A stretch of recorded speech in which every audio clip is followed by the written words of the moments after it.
In 1977, Gary Gilmore was found guilty of murdering two innocent people. The court decided to break precedent and ruled that for the first time in almost a decade in the United States, he would be sentenced to death by firing squad. Helpless, guilty, and already dead, he was marched forward in front of a squad of officers ready to fire the shots that would end his life. The final thing he was allowed to do by the state was give his last words, the reverberation of which would affect how history saw him for years after his passage. What were those words? Just do it. Years later, the marketing CEO of Nike took those words and applied them to one of the most famous clothing and apparel companies in the entire world. Now, Nike is much more widely known than Mr. Gilmore will ever be. Today, I want to ask you a question. Why aren't you doing what you want to do? Why aren't you doing it? You know what I'm talking about. The thing that you've always wanted to do, but have never pursued. Everybody gets this feeling, and no doubt about it, you have at some point too. Do you fear that doing it will result in your inevitable failure? Do you think that you'll never be able to finish or succeed? That people will judge you, that laziness will take over, that you're not good enough, that it'll crash and burn? Well, today, I'd like to share with you some examples of times where I just did it. Times where I just shrugged and committed myself to something without continuing to second guess myself over and over and over. Times where I just genuinely followed my head and did what I thought was good and didn't care what anybody else thought it meant.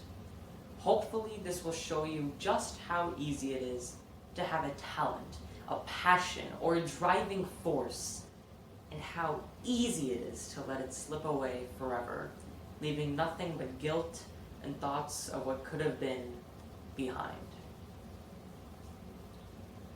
My entire life, I've only really had a few skills that I was good at.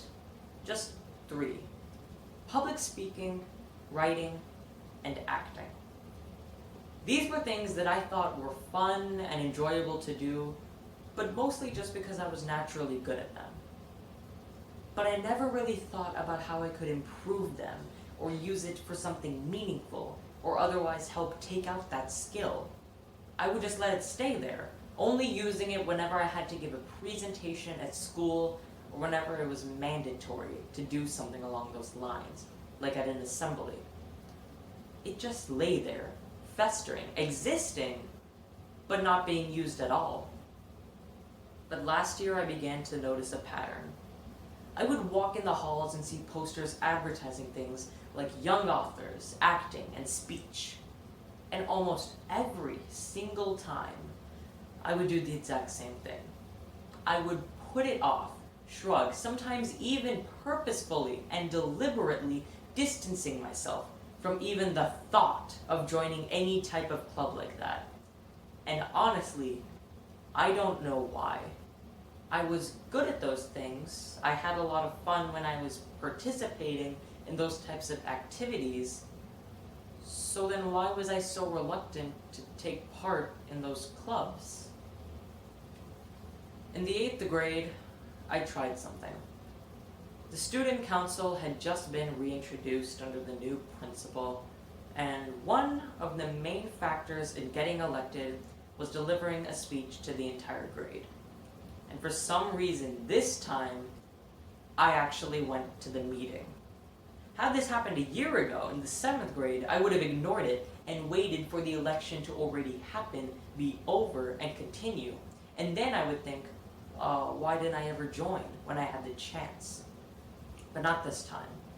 This time, I actually prepared for the speech. I actually wrote and practiced endlessly until it was a mantra bouncing around my skull. Then, to the entire grade, I recited it twice, knowing that they were the ones sole deciders of whether I got the position or whether I didn't. The next Monday, the PA system crackled on and they announced the winners. We all waited in silence, waiting to see if I got it. 1 second, 2 seconds, 3 seconds, and then a ruffle on the mic. They mispronounced my name, of course. Tanay Pant is elected to vice president. At that moment, 4 or 5 of my friends started cheering as loud as they could around us in the gym, with one of them kinda sounding like a dying deer on the side of the road. But no matter, at that exact moment, I was wondering, why did I bar myself from doing what I liked? Why did I stop myself over and over in the past from bringing out my skills and actually using them and actually improving on them instead of rejecting them? I carry that mindset with me until today, and I have many, many examples. Not to sound conceited, but let's just go bullet speed through all of them. Writing. Since I was young, I had an affinity for writing. I used to sell these crappy little Ninjago rip-off crayon books with shredded crayons and terrible English that looked like it was Arabic text. And I would sell them at school for $1 each.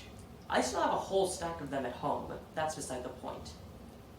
At the later points of winter break in 2019, I was bored out of my mind. I had been stuck inside for weeks, Christmas cheer and New Year hype had soon faded, and I needed a release. I needed something to do. So I made a rash, out there, completely impromptu decision to write a book. That's it. There was nothing else. I just sat down, wrote a basic plot, and started writing. Every day, for almost 4 months, I did nothing but write and write and write. 1,000 words per day, making up the story as I went along, which actually turned out against me, but that's beside the point. I started drafting and eventually finished Preserve and Protect. I wish I could make this more interesting for you, but I really can't. And I think that's the point. I had an idea, and I acted on it. I didn't look at what to do. I didn't see what copyright laws it had to abide by, or whether to get an agent, or whether a 13-year-old could even publish a book in the first place. I just did it. Again, I'm not trying to sound conceited, but the finer details could come later. 1 week after my birthday, it was published on Amazon, and over 130 copies were bought in the first 3 months. No planning, no agents, no freaking out, none of that. You'd be surprised the amount of things that you can do that seem impossible if you just let go of all that instinctive doubt and just do it. Months before, there was a young authors competition. I kept the same mindset, and I did the exact same thing. I wrote, and then I wrote, and then I kept writing.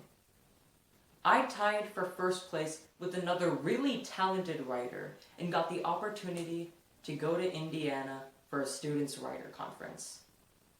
Unfortunately, around this time, COVID-19 had just taken off, and it was shut down before the event.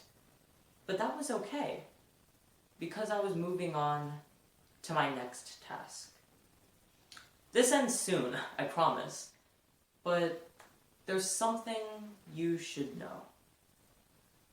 Before this year's summer, I was disturbingly underweight. That isn't to say I was skinny, no, I was literally two-dimensional. It didn't help that I was really tall too. I was 5'10" and 96 pounds. My BMI was 13. For reference, the normal BMI range is from 18 to 22. And it was a problem for sure. So I fixed it. I set a plan for exercising, eating, and doing anything that I could do to gain weight healthily and steadily. And you know what? I just did it. For almost 3 months, I had 3 massive meals, 2 large snacks. I never snacked on junk food. I exercised for a total of 1.5 hours every day. I did yoga, I ate whenever and however I wanted, and I gathered data every day to see how much I was gaining. Over 3 months, I went from almost unstable condition, and I gained 40 pounds. Today, I have a BMI of 18.9. Really. After I sat down and forced myself to get better, I got better. And believe me, I am not trying to take away from anyone else's experience with weight loss or weight gain. But I am saying this. It is extremely surprising how easy it is to gain or lose weight when you set a plan for yourself and don't deviate. And I feel like that applies to a lot of other things too. What allowed me to gain almost 50% of my weight in less than 3 months was dedication. I'm pretty sure I don't need to drag out any more examples at this point. I'm almost completely positive you all understand by this point what I'm trying to say. So, let me ask you one final question. Why aren't you doing it?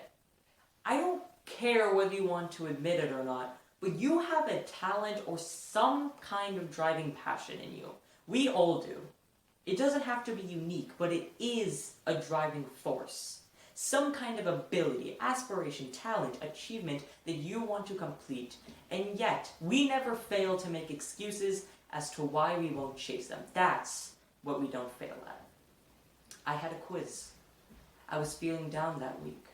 I was just out of it. At what point does it end?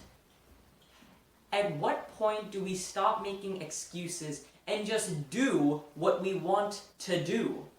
You all have free will. You all have nothing stopping you from doing what you want, or at nothing large enough to stop you forever. We can discuss endlessly why we choose not to chase what we want all day, why we can't, why we won't. But that doesn't change one fact. And that one fact is that we all hold the ability to change the course of our lives or chase a dream every second, and every second we deny that dream. But we can slowly start. We can all start by adopting one specific mindset. One mindset that, of all people, Gary Gilmore, the murderer, murdered in turn by the state, has given us. Just do it. With this mindset, we can all start evoking our inner skills and aspiration and actually using them for good and quit feeling sorry for ourselves. I don't think that was the message that Mr. Gilmore had in mind when he faced death right in the face. But nevertheless, it's the message that I choose to take. So come on, starting today, change your mindset. No more excuses. Just do it.